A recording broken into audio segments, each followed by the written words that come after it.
Hello everyone, welcome to part number 9. In this part I'm gonna attempt Act 1 Elite. If you don't care about speed, I highly recommend Act 1 Elite on a vanilla game, because it's a nice power up act. You're gonna catch up a lot of resources, also you're gonna fix your resistance problems, and mine's mainly poison. So I have to craft myself again some ointments just to fix this. I'm gonna place them on the second bar, and I think I'm ready for Elite. We have to jump to Port Valbury actually to grab a better belt before I jump on Elite. Also, probably it's a good idea to finish Conflagration questline. Oh, I already did it. Okay, so we're gonna jump to Port Valbury. We have to craft one key.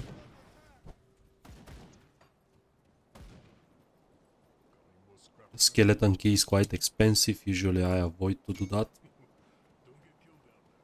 But thanks to the buff to treasure troves, I managed to pick up a lot of Blood of Cthon.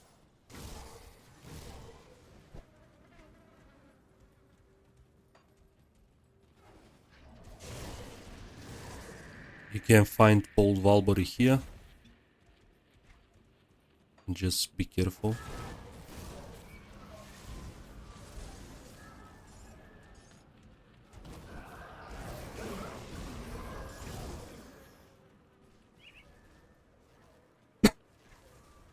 Port Valbury is a very dangerous dungeon. Don't attempt it too early. Also quite expensive. 3 dynamites to open the gate compared to other dungeons. But there is a 1 to Arcanist belt with both prefix and suffix that I want. At this point, this start fades off because faction blueprints, they roll either prefix or suffix, not both. And I am on the way to approach ultimate. So damage here is pretty consistent.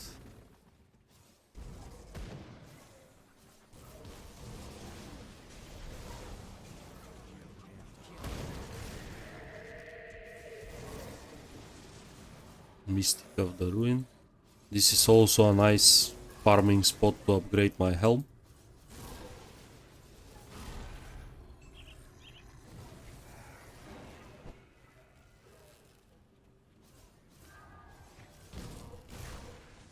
Also you can catch up some crystals.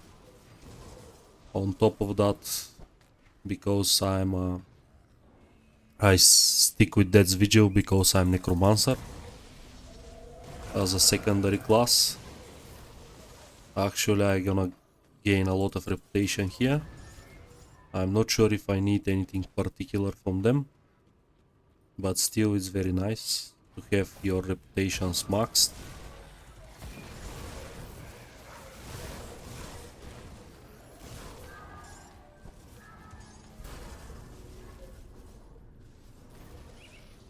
Another level.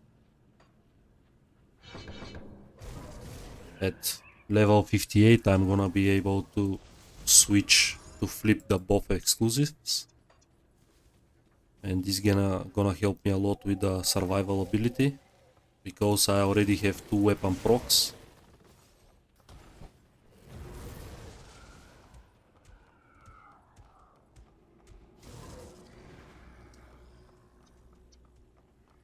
And that's gonna proc the leech from Harbinger of Souls.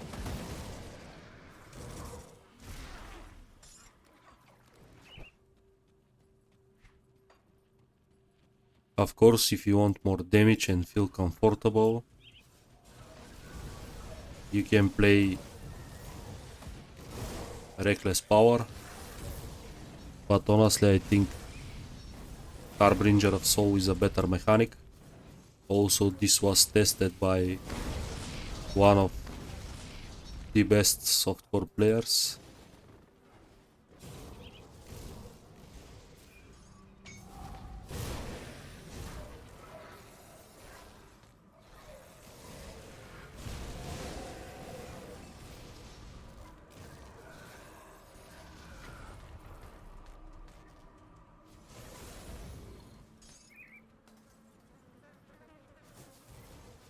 Port Valbury have another very interesting story.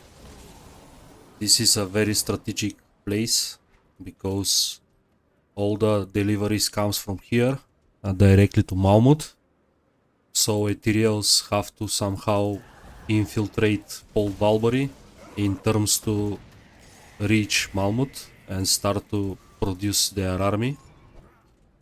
What they did, they make a deal with one of the councilmen here, which is Aldrich.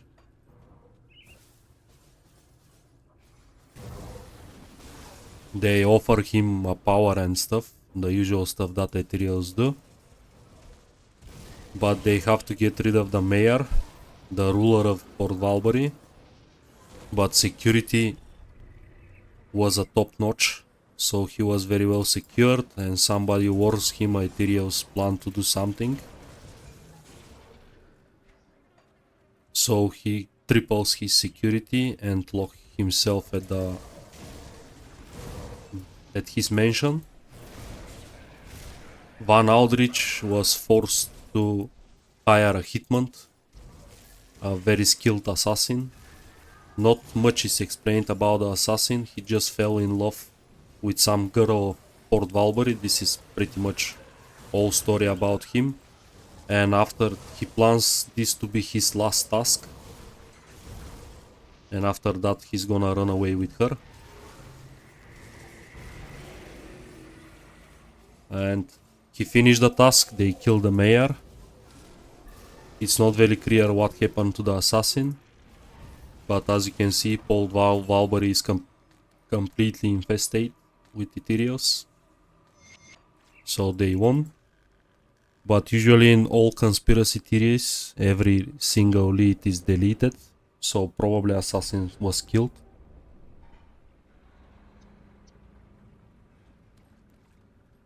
If you have a time to read all the lore notes from Port Valbury, I highly advise to do it. It's very interesting. There is a lore note of the assassin. There is a lore note of Van Aldrich.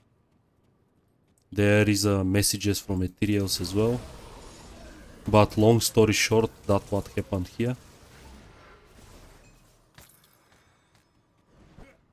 Another person with lust for power and money.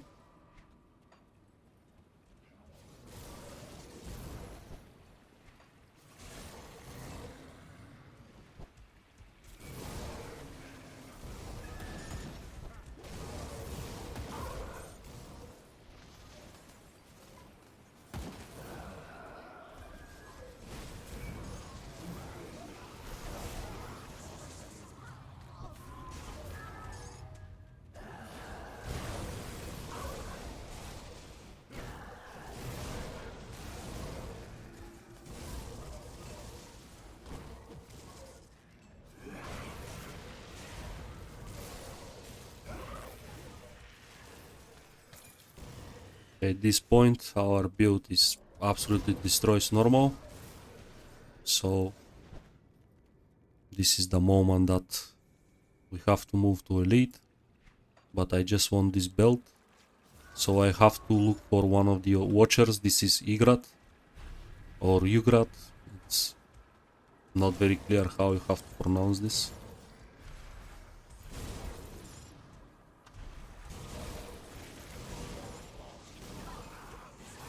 But most elite guardsmen of the city, they were turned. into ethereal abominations, and they look exactly like Commander Lucius from Fort Alcan. I mean, it's the same model, just they're a little bit smaller.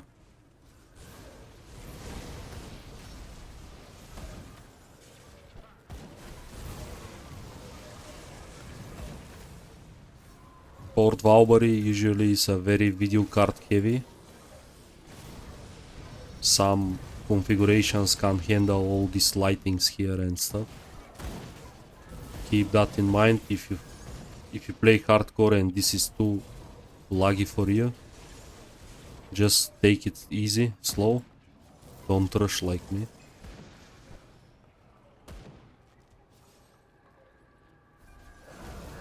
But it's a nice place to upgrade my MI helm and actually get my belt.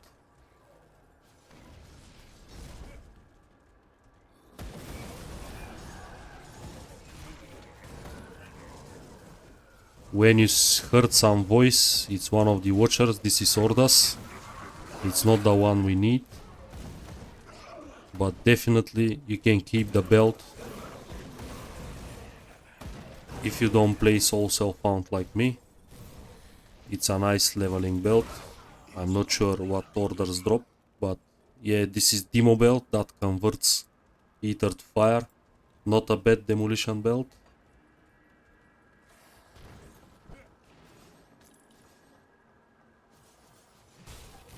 Here is one of the nodes, progress in the old town. This is how ethereals slowly infiltrate the Port Valbury. This is the reliquary room, trap room as well. A lot of players call it differently, but this is the reliquary chest. Some money on top. Port Valbury is very hard to navigate. You can spend easy here half an hour, maybe more. Usually I don't like this dungeon, but in the spirit of the build I have to come here a couple of times, unfortunately.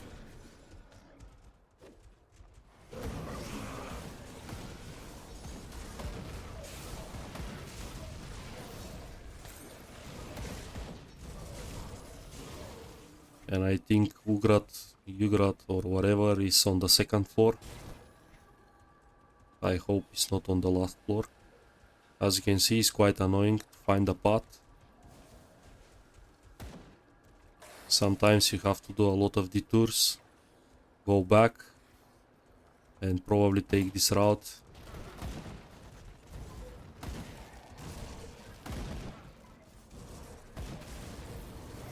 But this is a good point to show some dungeons. I usually never do it in my videos. I mean, apart from the league dungeons that I run constantly. This is another Flames of Valbury. This is another trap room. If you need reputation, this is a good source. If you need extra loot as well, just be careful. It's gonna spawn a lot of also these volcanoes. They randomly gonna trigger these geysers. So staying away from them is actually a good thing to do. This is the journal, I think, of the woman that fell in love with the assassin.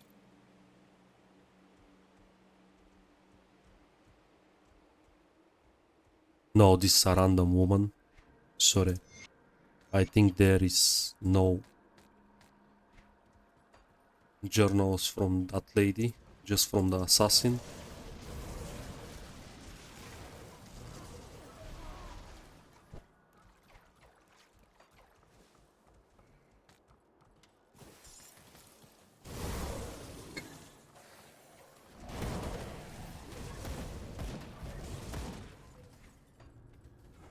Port Valbury is very rich in terms of encounters. You have 2 trap rooms. You have a Jarvan battle as well. Or Jared.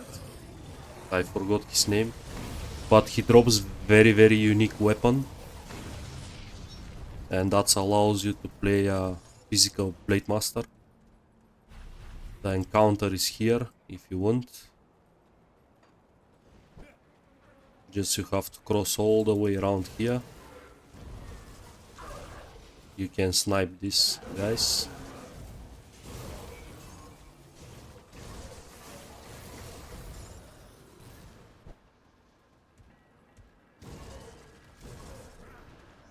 He's not very dangerous usually, the Jaran. You can avoid his thunder, it's very easy.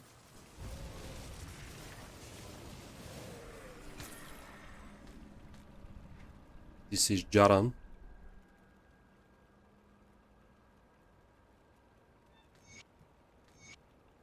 And that's the weapon. A very unique weapon. This gives you basically, if you play a Nightblade, you can place dual wield this, and also you can play this as a warlord, but gives you some nice AoE to cadence, and actually you can dual wield this. This fully converts, actually don't have conversions, but it's a very nice way to play a dual wield cadence. If you are interested in that, it's a pretty unique build.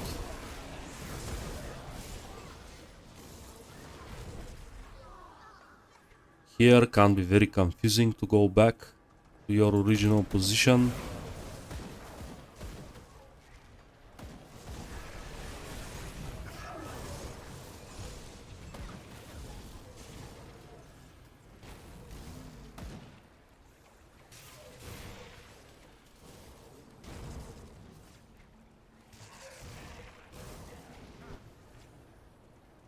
But here we are, as I said, very hard to navigate Port Valbury.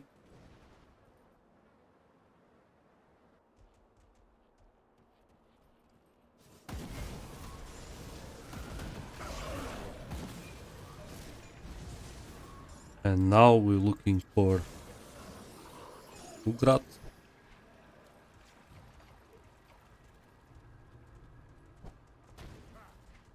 Here is the most annoying part. You have to go all the way around just to go to this building at the beginning, which is honestly very poor design in my opinion.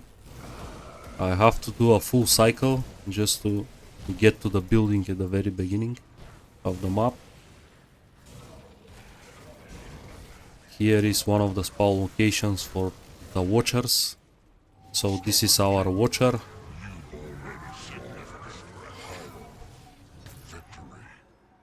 Stalwart of protection. Terrible. Level 65. But what's important for this build is actually the conversion. We don't care much from the suffix prefix. You can do one more run if you feel so. I'm gonna use this like it is. Not ideal, but still defensive ability. I would say it's okay. Pierce resistance, stuff that I need. But the most important thing is vitality conversion to ether. That's gonna convert all the flat damage from Necromancer, especially this node here at Harbinger in the next level. So I'm gonna reset and I'm gonna open Elite.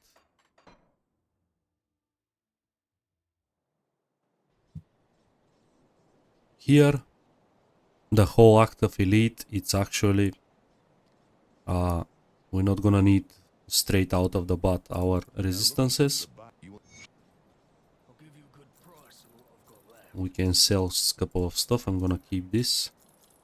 I'm gonna check the helms. Mystic of Ruin.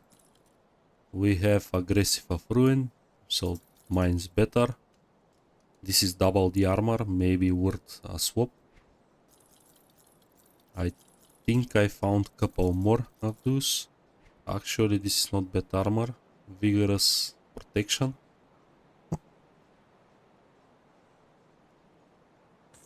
Let's keep that.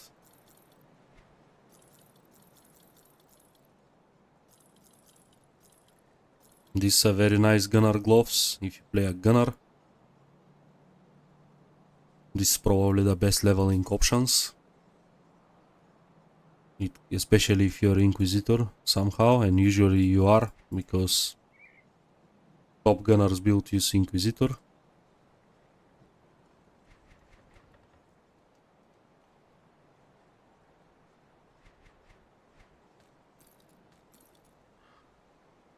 That is 27, resistance quite low roll, but life's better.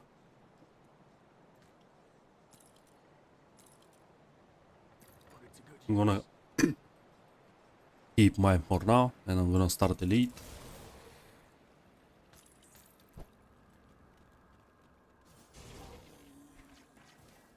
We're gonna activate Malmut Ointment for more damage and to Ethereals and Ethereals corruptions. The whole Act 1 is filled with this, so this is a very helpful ointment. I'm gonna one-shot mostly everything here. Of course, mini-boss here is optional, but let's test the damage. He is more tankier than anything else in this act, for some reason. But I think our damage is absolutely nuts at this point.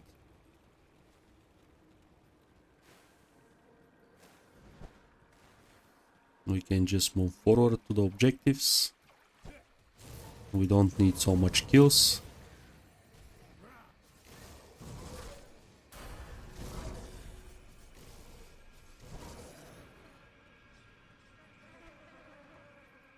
Here I'm gonna keep this. I think we can dump a little bit more physique for survival ability. We're gonna teleport Valdis. I don't want to mess with these little guys.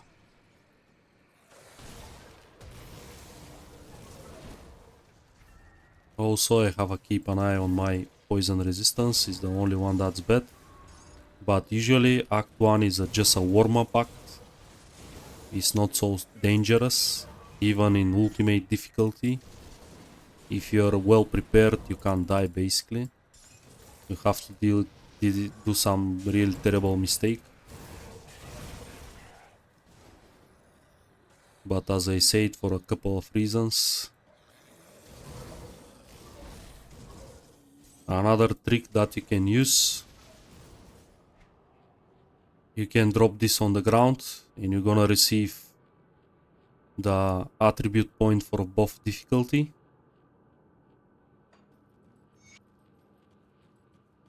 And you can actually don't have to go back and normal to do that. You can do it here straight away, or you can go back to normal to do it. But usually the higher the better, so we can throw this. The 3 stones, I'm gonna pick them up and I'm gonna receive attribute point for the quest in normal. For the quest in elite, sorry, I already received that in normal because I collect the stones. You can use the same trick in ultimate, and when you beat Sentinel at ultimate, you're gonna receive all the skill points. This is a good time saving strategy. So you're gonna run Sentinel just once instead of 3 times.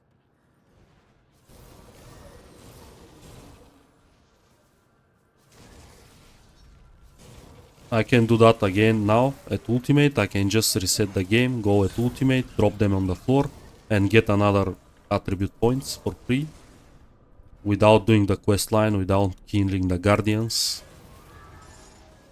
Especially if you don't use their pants, which is advisable if you have problems with the resistances, offensive ability, regen. Basically, Solar and Dreek pants, they are quite good for almost every class in the game. We're gonna proceed forward. I'm just clear a little bit because we always need crystals. We drop some Dreadfire. This is actually another proc. We're gonna lose 1 to Arcanist, which is not ideal, but this procs actually more damage. So I think I'm gonna swap both weapons.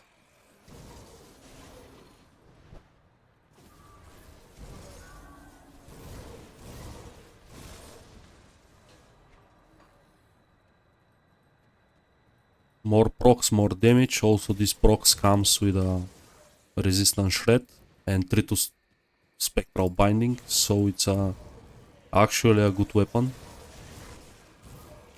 I'm gonna lose tons of value in Arcanist because 1 to Arcanist is actually pretty huge.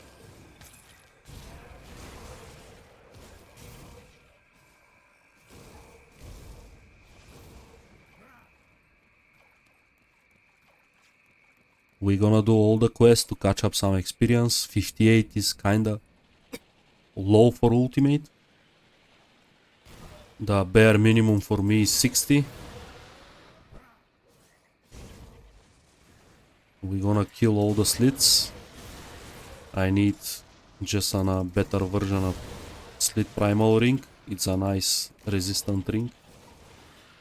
Especially now when I struggle with my poison resistance.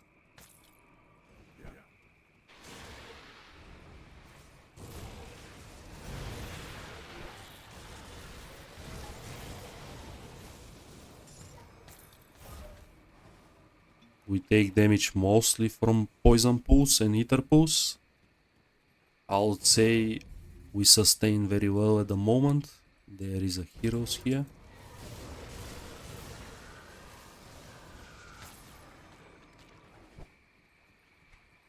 Elite's gonna provide some better gear as well. Goes higher difficulty.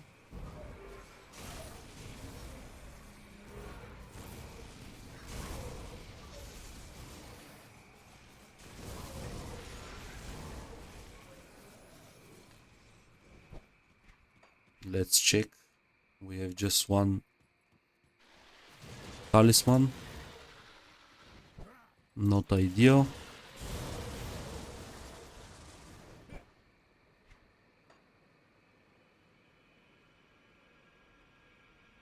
It's time to unlock Lantern. That's my plan for the next devotion. Finally fixing my energy problems for sure.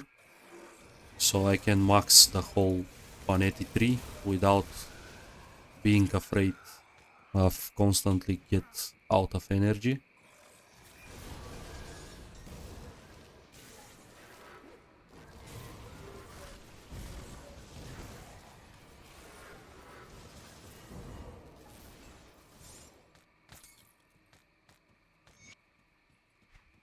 You can keep this helm.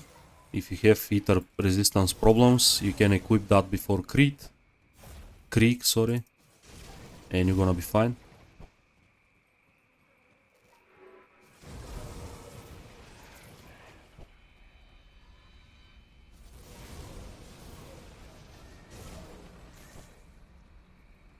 And here is the last guy.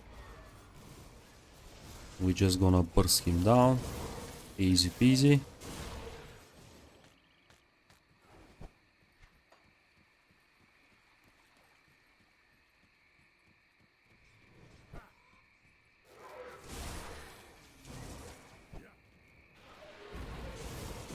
We're gonna clear a little bit more here.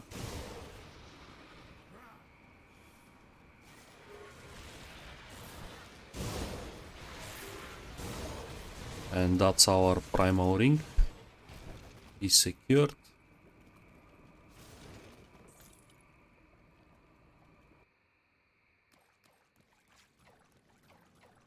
We jump here for the devotion. And probably I'm going to the town for some adjustments. Stay away from the ether pools. You're gonna have some leech and stuff, but at the moment you stop basically leech, you're gonna take massive damage from the pools. So reposition. Let's go back. The dead. I need some time. There is a skill point quest. Welcome to Brief. You don't remember you? Did you bring back eggs? We're gonna find his apprentice.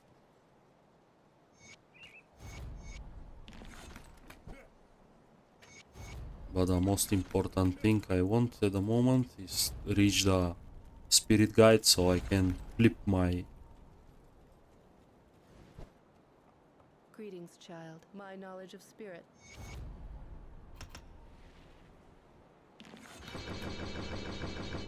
Farewell. That's how we flip. Of course, this is gonna be a little bit weaker now because I don't have plus necro. But from now on, maybe it's a good idea to dump all the points to max it out.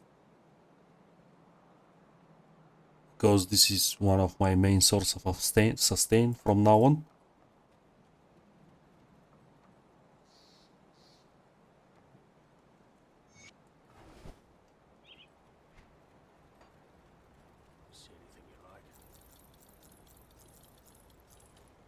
I don't have ether resistance problems, so I'm gonna just get rid of.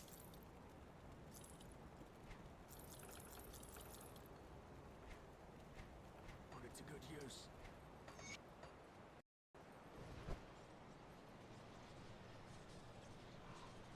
And we can move forward. We're gonna trigger the Lost Merchant quest. I like to check first the south spawning point. After that I check the north. And at very last I check northwest, sorry. But this time he spawns here. It's good to be nice to him.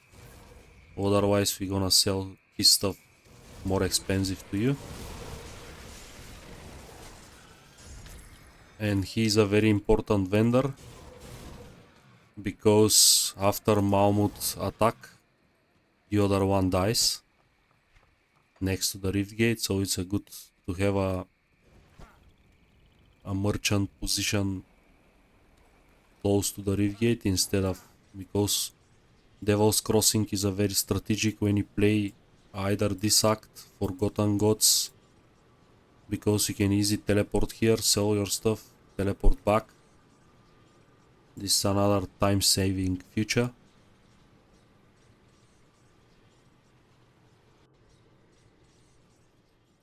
And this guy over here is gonna die. The captain said, search. Did you get the script? Perfect. Well, since I did this.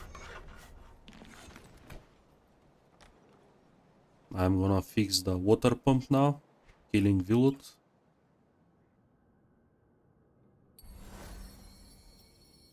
Lantern is unlocked.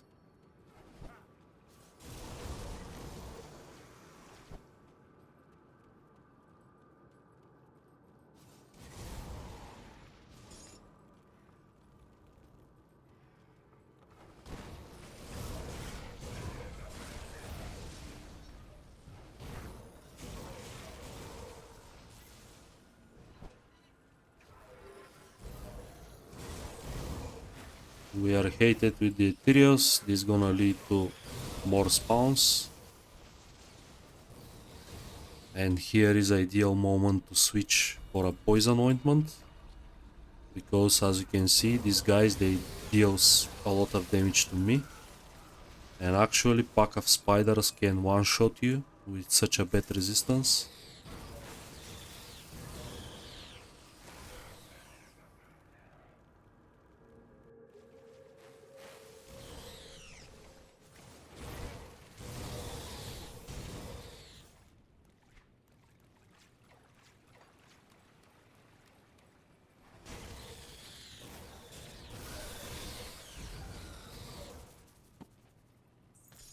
Also, Villut is a poison damage dealer, so it's always good to be careful.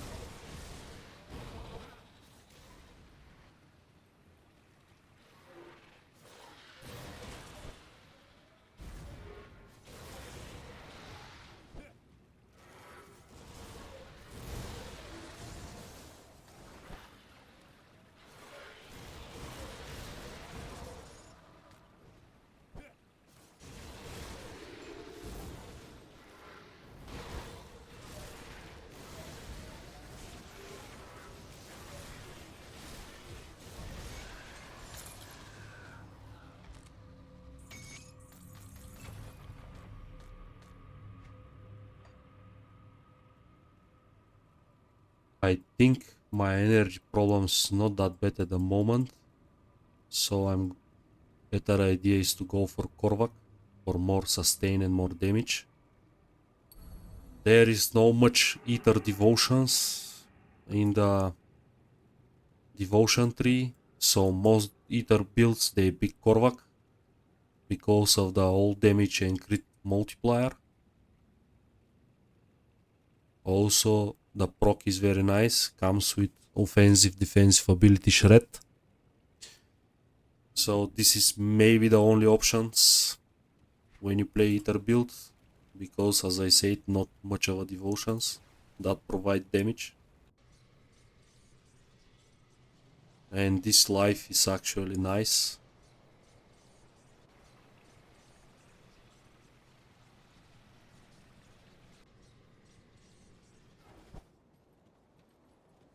Any luck clear? What?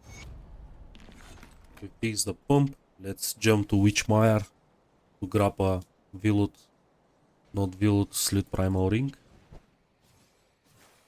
Elite version is kinda weak, but still can work out.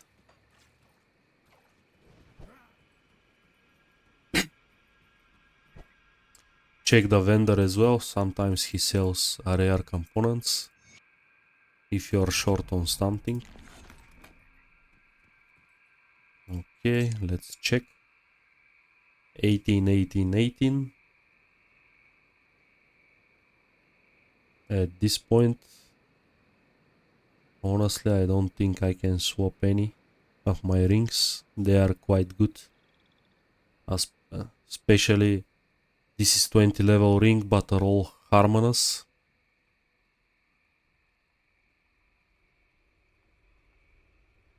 And harmonious, whatever is a high resistant in terms of pierce and poison, which I lack, as you can see. I use even a ointment. So this is a very very hard time for me. I roll one good prefix and I can't change this ring for 40 levels and so.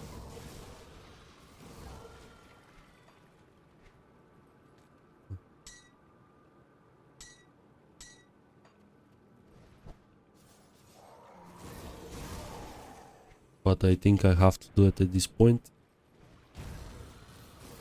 But first I'm gonna unlock my NPCs like Blacksmith and Inventor. And I'm gonna swap some components because my shoulder component's actually terrible. And I can use another Silk Swatch to fix my pierce resistance.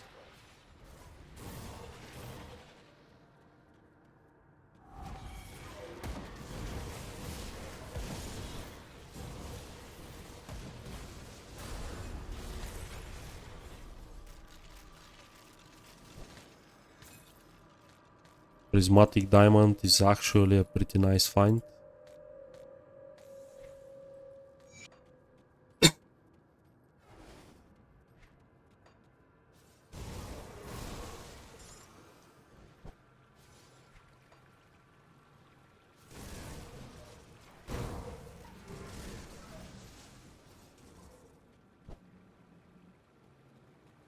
This is a nice ring, harmonious, but a higher one.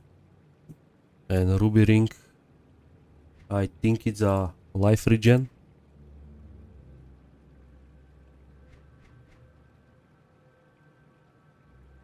Yeah, it's a life regen.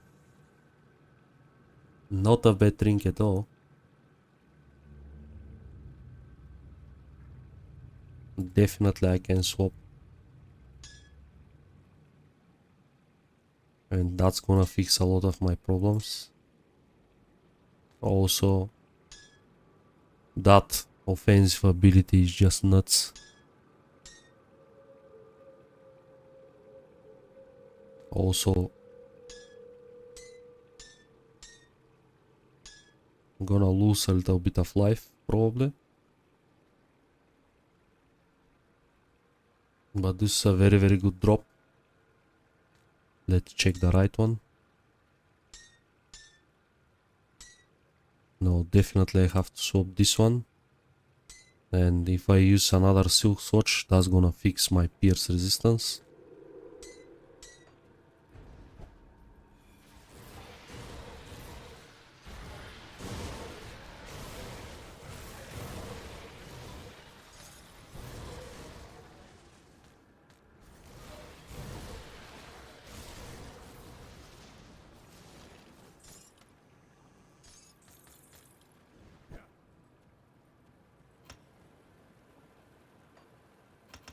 Let's max out Harbinger of Souls.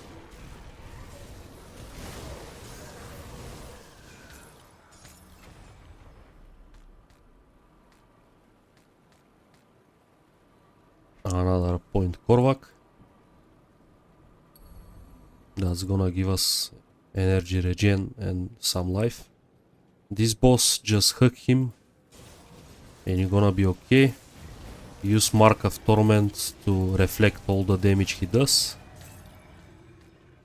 And he is done for pretty quick.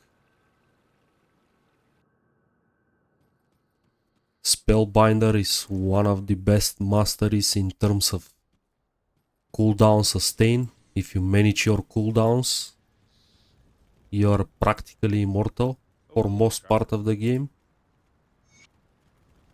Of course, super bosses and stuff you have to reposition, but during campaign SR you're practically unkillable, especially in endgame gear. That's one of the reasons they nerf Necro. There is a immortal build back in the days, a Diviner Spellbinder. This guy just rotate Mirror and Mark of Torment all the time, using a time dilation from the Devotion tree and also Eternity Relic.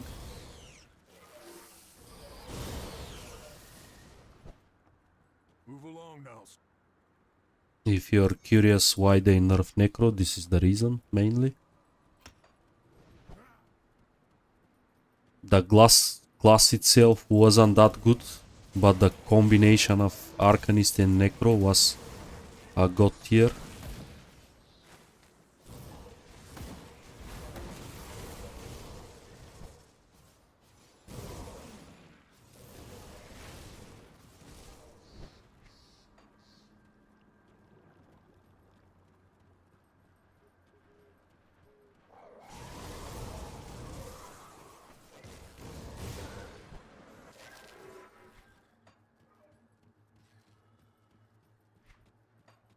Time to find a cave.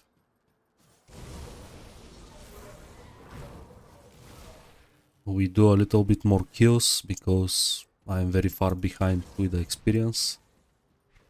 I think I am still with the league play mindset and I rush the game way too much instead of playing chill.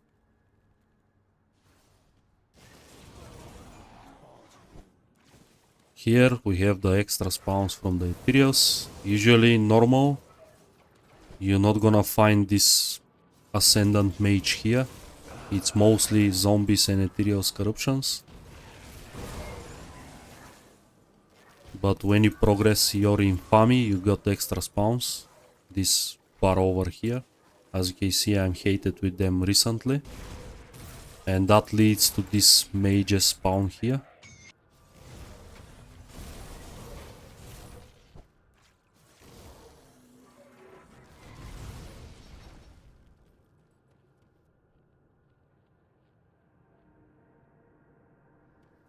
Let's proceed forward. Next objectives, we have to find Ulgrim. Always explain to you, just use this to navigate you if you are not sure where he is. He is a fixed spawn location. He is directly north from this entrance here. Not this entrance next to the road, the other one, on top of the hill. Also there is a sometimes totem here, like this time. And this totem is a easy one. It's not ascendant or anything. So easy money.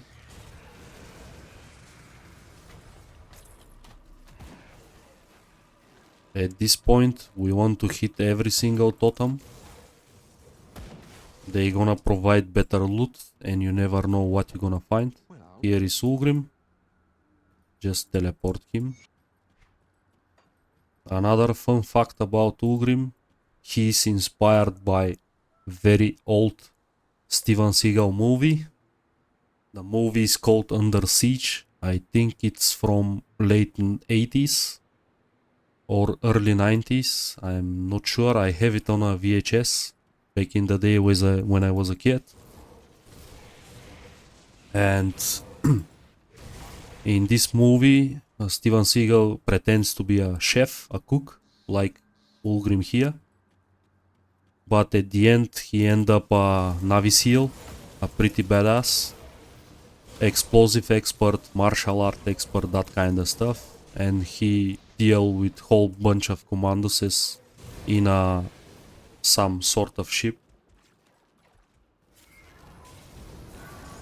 And this is not a made-up story. This is actually one of the devs confessed that in a forum, that Ulgrim is inspired exactly by this movie.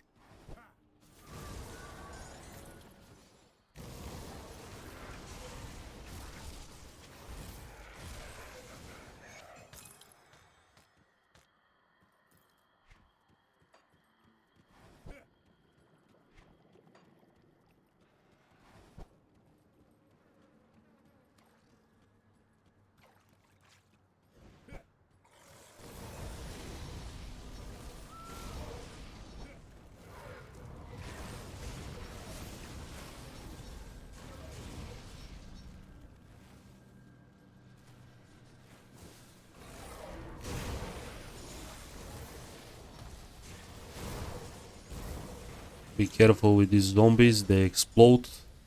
Usually even with capped fire res, a lot of chain explosions like this can get you killed. Here is a good time to sell some stuff. Here is another important moment if you play the same build like me. You have to deal a deal again with Daireni. You want him in Act 2 according to Farm the Shoulders, these ones. Because they are... What's special about them? Usually it's the conversion. We don't need it anymore because our medal fully converts Panetti to Ether. But comes with a Ether damage as an implicit. And also a high chance to roll Ether Fire of Shattered Reality, that kind of stuff, the all Ether damage in the world. So this is very important step. Just make a deal with him again. I almost kill him. We have a deal. I make a deal with him only if I play Ether builds or if I am after Infamy with the Kronlis gang.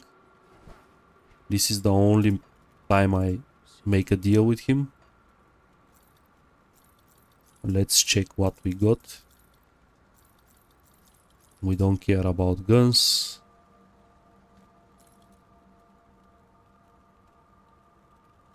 This is a Dumbo proct.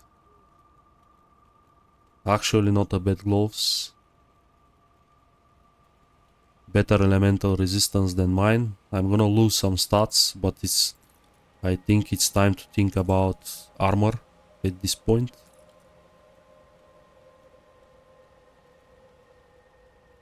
It's time to change these gloves. And Doombolt is not a bad proc. I don't scale this damage, but still is gonna be something on top. And actually is a beautiful proc.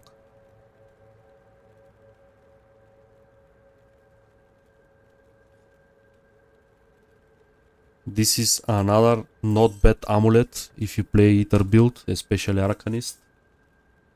But this gives me 1 to Arcanist, so I prefer to keep that for now until I found something better.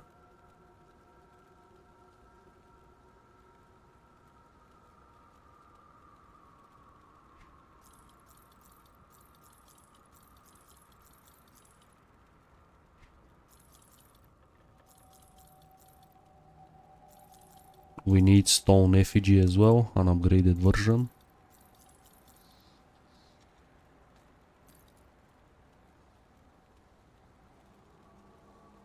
This is terrible boots. Put it to good use. That's my point. Never be a fool by the color of the item. Some items just generally bad. This is a very situational belt as well. If you have problems with stun resistance and you plan to fight the pit, for example, you need some of the RMIs. Switch on to this belt, and that's gonna fix all of your stun problems. Thankfully, mine is quite good, so I don't need this.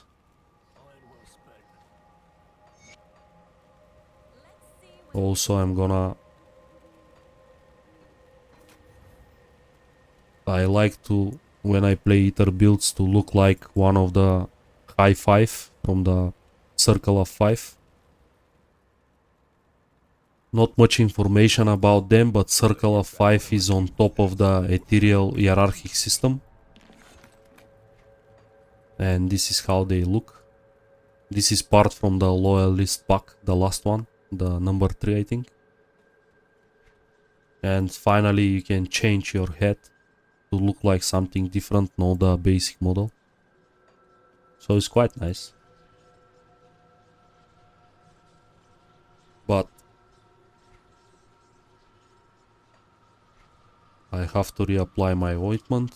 Really quick switch. And let's jump forward.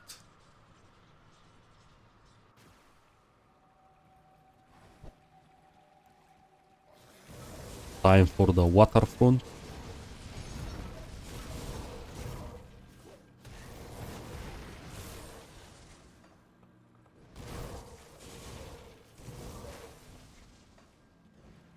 I'm not sure if I explained at the normal part what's about waterfront, but from here they receive a lot of dead bodies and they go straight to the Krieg's mansion. So the waterfront manager, or whatever is called his position, he found this very suspicious, and he write a letter to Luminary Circle. And Luminary Circle, they sent Inquisitor Creed to investigate all the strange stuff that happened here. And Inquisitor Creed, if you follow his journal, he was actually captured by Warden Krieg and imprisoned. But Inquisitor Creed is a powerful mage from the Luminary Circle, so he just basically escape. It's not very clear what he did, but he just escaped.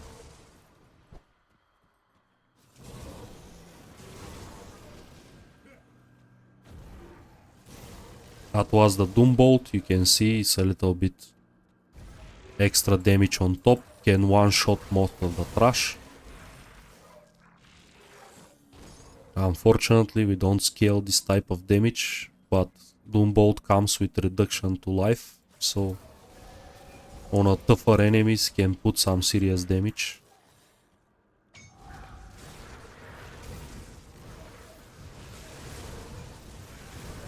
Of course, these guys, they are very ether resistant, sorry, but not big deal. What I like to do in this point, I'm gonna leave a rift gate here, because there is a couple of objectives that I want. One of them is a secret area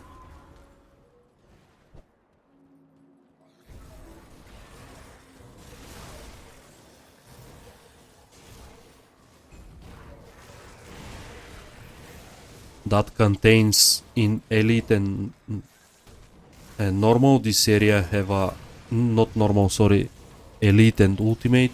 This area have a devotion shrine, a bonus one.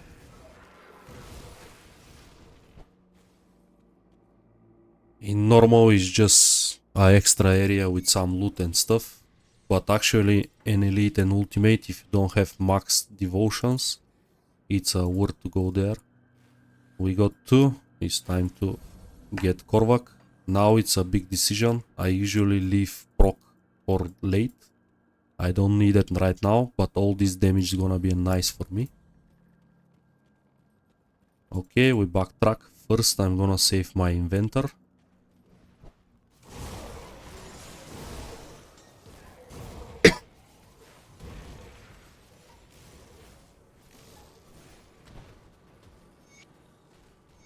And actually, we can jump back.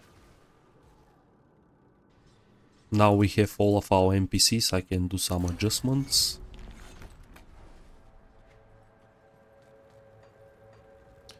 Now, for example, don't destroy this weapon to take a tier 2 component. They are very easy to craft. Tier 2 is usually not so expensive. Just keep that weapon. You never know if this one's gonna be worse. And we're gonna take a look. We look cool. I'm not gonna change this. And now we lost some stuff which we have to fix.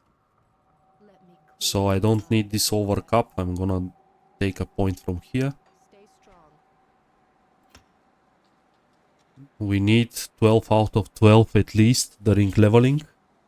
And we need 6 out of 10 before we hit the, as you can see, diminishing returns. Always mind diminishing return when you level passives. Because sometimes you're gonna lack some skill points. And better get, for example, next point's gonna give me just 2% on top of my crowd control resistances, which is basically a rip-off compared to the first 6 points. They give me 3 per level. But you can always check your crowd control resistances. Stun resistance quite okay. Trap resist is so-so. You don't like to be trapped as a mage. Slow resistance is very important because you're a spammer. When you're a slow resistance, come the most important crowd control resistance in 2 cases. If you are a auto attack replacer build, like Cadence, like Blade Arc, like Savagery, or whatever, Right House Fury, that kind of build that you auto attack, you need capped slow resistance. And the second case is when you are a spamming mage like me, like spamming, for example, Panetti, or spamming Drick Sivalai on a not on a cooldown option, etc, etc, spamming some component skills for more damage. Otherwise, on a cooldown reduction mages, on a other type of spamming builds that spam skills but not like this, just on a cooldowns like this one, or for example Trozan Sky Shard, Stormbox. This type of builds, they don't care so much about slow resistance because this doesn't affect your damage at all. But now for me, that's gonna affect me. If I get slow to the ground, that's gonna kill all of my DPS and gonna bring my damage to the bare minimum, because this calculation is with all of my attack speed on, and actually I have quite good not attack speed, casting speed, sorry. I have quite good casting speed at the moment, which is 165, not ideal, but not the worst. I can't switch off to Restless Remain still, because I have some problems with vitality and bleeding resistance.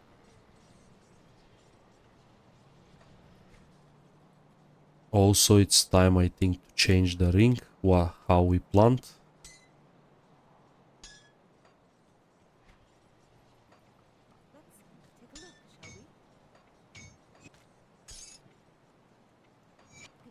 This is a random ring. Time for a silk swatch. Time to get rid of this random component on the shoulders, which we have to upgrade. This is a very low level ones.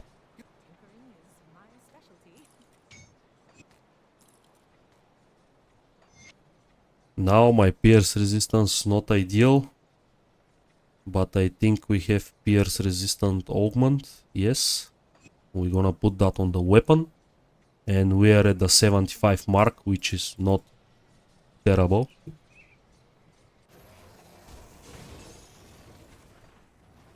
And it's time to jump on the secret area. This video becomes quite long, but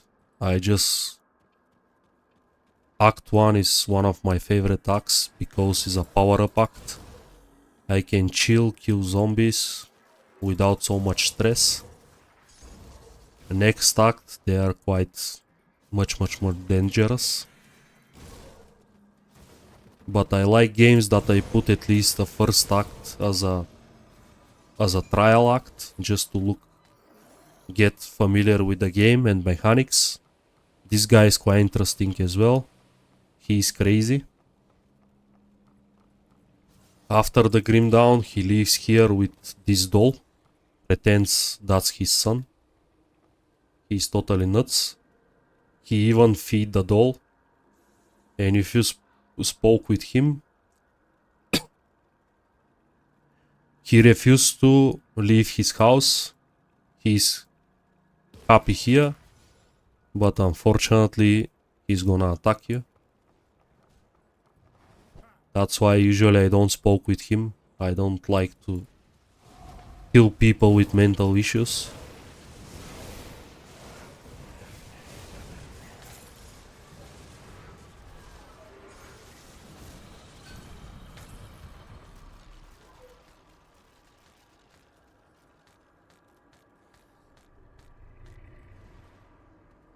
And basically his house is a marker for the secret area. And that secret area is, you have to break the back door. You go under the bridge and you're gonna solve the entrance to the cave. First you have to fight a couple of beasts. This is a dangerous domain, so mind the mutators. And this area contains sometimes some dangerous stuff. Also, this is a nice chance for you to get some slit necklaces if you don't have them already. There is a multiple spawns here,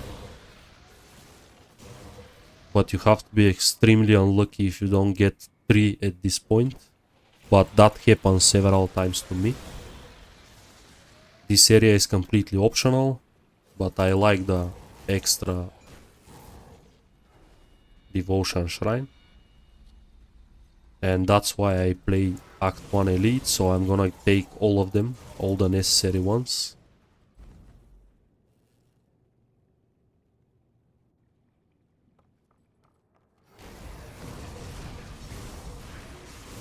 This area is quite dangerous. It contains tons of these fire zombies.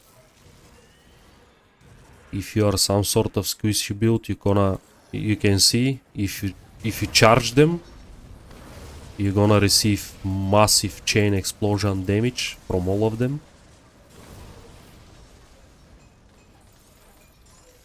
Keep that in mind.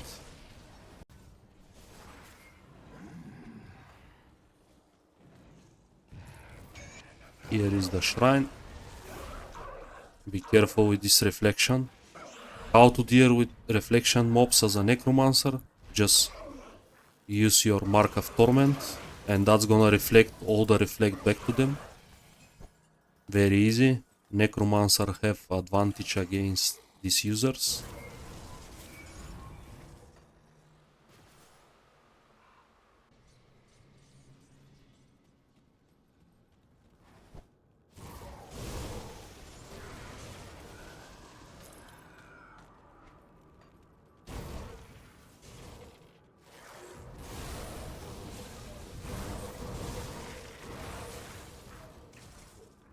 Don't click this totem. This totem is the biggest bait in the game. Right now I am pretty strong, so I can do it, but don't do it at normal. I always explain that to you, to the new players. In normal, you're gonna spawn mobs that it's very hard to deal with.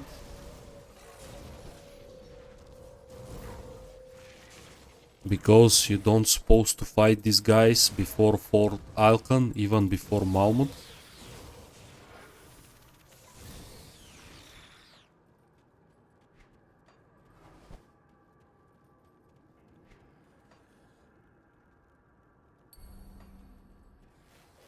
Our Korvak is finished, we just need a proc.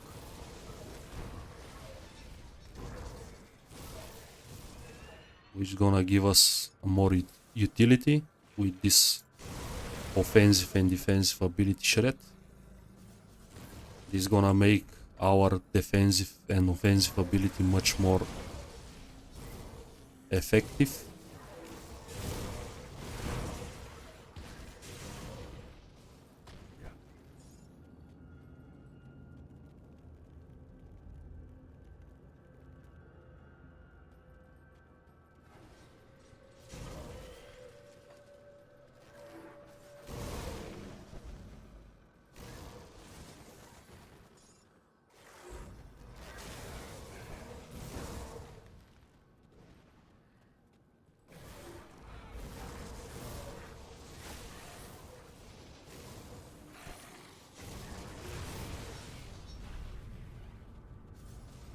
I pop up mirror by mistake.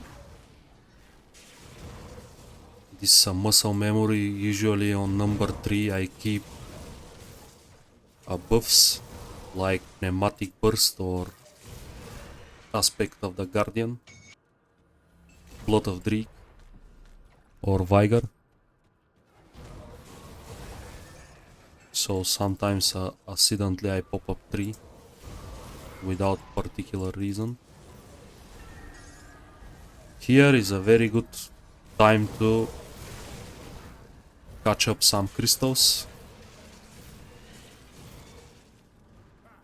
Sometimes I reset the game, do couple of underground transit runs or creek slab like most of the players call it.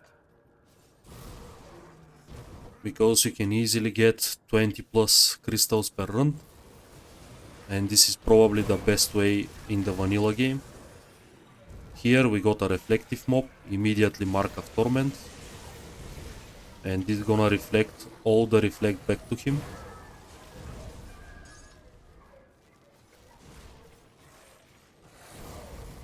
And so I'm not scared of killing myself.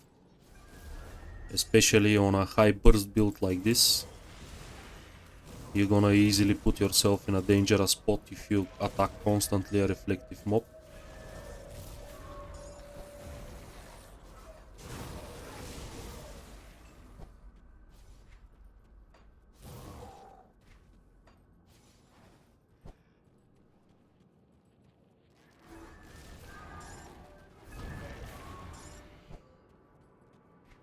I don't think I have to run this again. I think our crystals pretty okay numbers. We got 50 here and I think we have another 60 at the stash.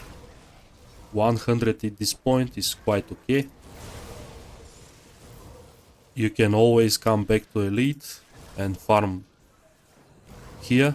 Is gonna scale up to your level. So always this crystal's gonna drop crystals, but with zero risk for you. Because mob's gonna be weaker than the ultimate version of Creek Slab. This is a common strategy back in the days.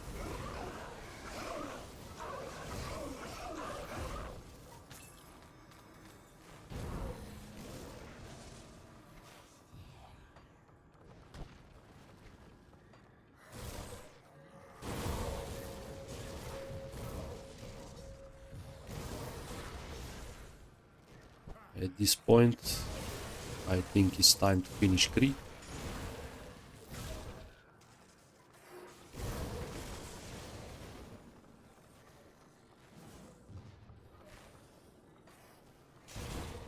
We got one of the worst map layouts.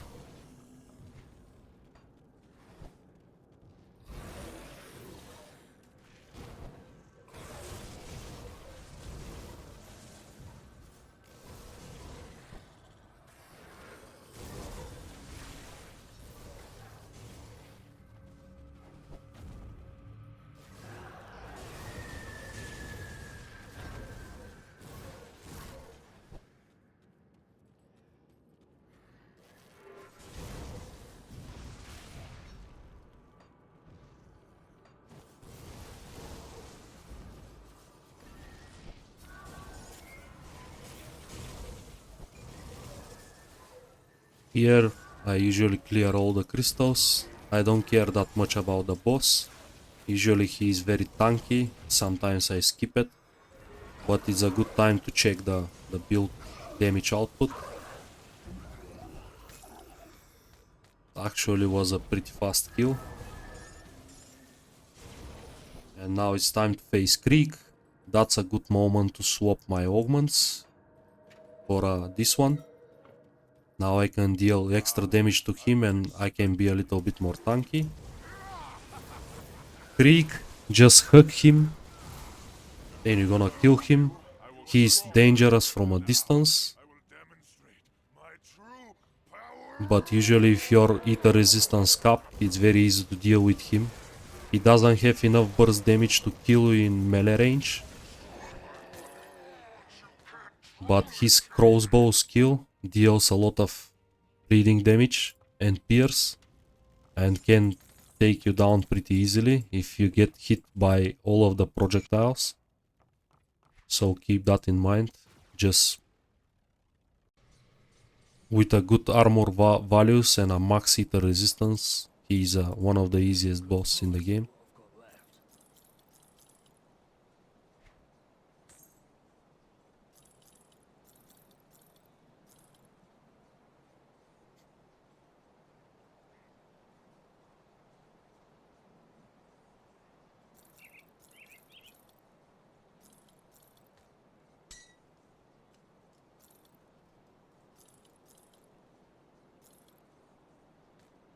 And we're gonna keep this weapon.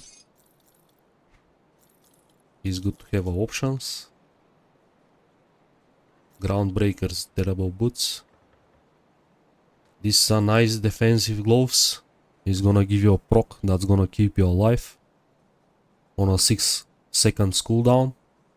If you don't have any gloves, this is probably one of the good defensive options. You can always keep them if you feel squishy and test them.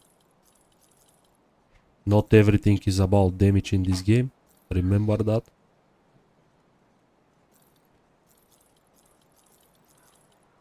And I'm gonna end up the video here.